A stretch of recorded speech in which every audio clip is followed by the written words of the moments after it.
I first experienced the Galapagos and bumped into this story 15 years ago, and it just wouldn't leave. It just stayed with me. And I started doing research and kind of tapping out an outline, and it just kept evolving. I'd read more.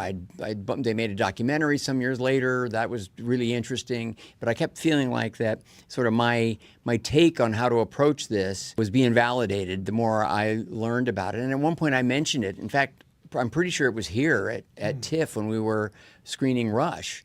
And I mentioned this project to Daniel back then.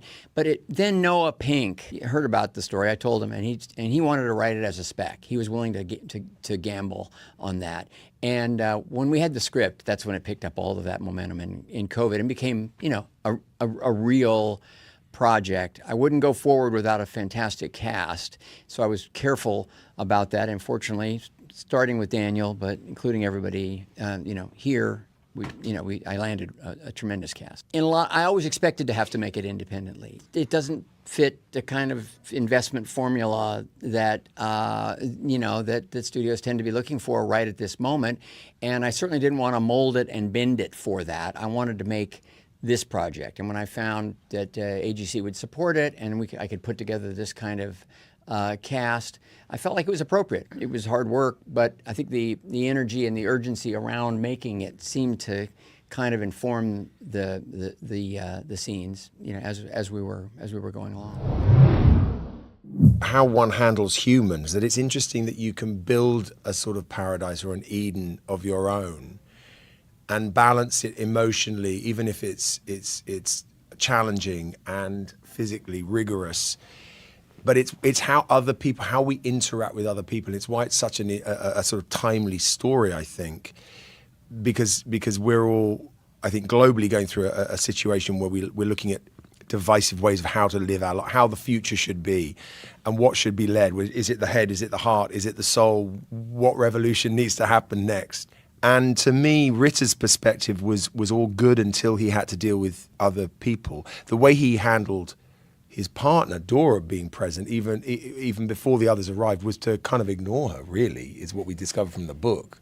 This couple would have been fine if they wouldn't have shared their thoughts and had written these articles wanting to change the world, but also, what is also very human, a bit of vanity is, in Dr. Ritter, if I may say that. So if it hadn't been for that, this couple might have, lived peacefully on this island. But it's interesting what this film says about community and coexistence. Why are we not able as humans to, to create communities and to create a new paradise? Why is paradise then quickly lost as soon as, a group of people with their agendas and egos come together? The agendas were so particular, and so are the personalities. I often say it's kind of this clash of personalities, and the Baroness, in fact, was very entrepreneurial. She wanted to be famous. She didn't want to run away. She saw an opportunity. And so a totally different sensibility. And all of this, first of all, it generates humor in the first part of the movie. But as it evolves, those same qualities, those same foibles, they turn dangerous. And it sort of shifts from a survival film, really, into a suspense movie. But I think today, the Baroness would probably likely be a very successful woman. We had a film, we had a couple books that referenced her, but it was more about the period and trying to also create that character with a little bit of that mixed of what the story that she created for herself, that she wanted to believe so hard. So it was kind of like building up with what we had, and then actresses from that time, and I'm talking to Ron about it, what we wanted to come up with. Yeah, a little bit of everything. But Ritter and Dora Strauss documented their years prior to anyone else arriving quite diligently. So there's quite a lot. And Dora indeed wrote, I think, the first book, reflecting. And Margaret wrote her then wrote own Answer. Yeah. very contradicting her opinion of what happened on the I mean, islands. compared to other jobs, there was a lot to go on. There was a lot of visual material, books written. They had the weird, almost documentary type movie that came. Thanks So to we had all Hank Up, that. right? Yeah. Yeah. So we had all of that to go off of, and then both of Dora and Margaret's books.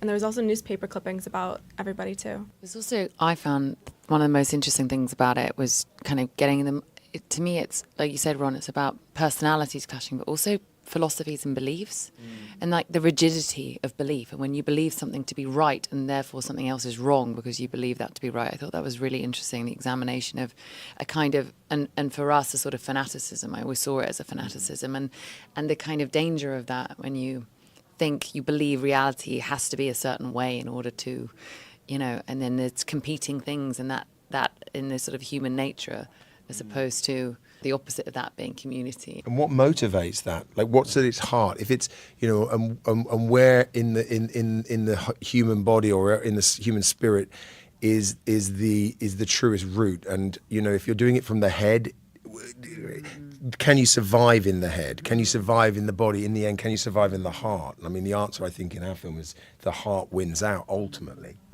In all of these characters, and it's kind of what I think, why this story kept speaking to me, why I just kind of couldn't just let it go, because it wasn't easy. I knew it wasn't going to be easy to get it off the ground. I knew it wasn't going to be, you know, easy to make, and it's been a challenging one. But you know, within these characters, it's kind of, they're so nuanced. There's so much dimension and shifts and changes, because they're discovering themselves, things they don't like or that we might not like, and also strengths that they may not have known that they had. And I think that's one of the reasons why the story really does get you leaning in, because the characters reflect, they're paradoxical. There can be nobility and hypocrisy in the same individual. You know, and there could be great strength and also a private kind of weakness in another character. And as I said, things are shifting. So as a director, and I think the cast, you know, just completely embraced this, and you know, and I think it really offers audiences something dynamic to watch unfold. For Margaret, it was her duty.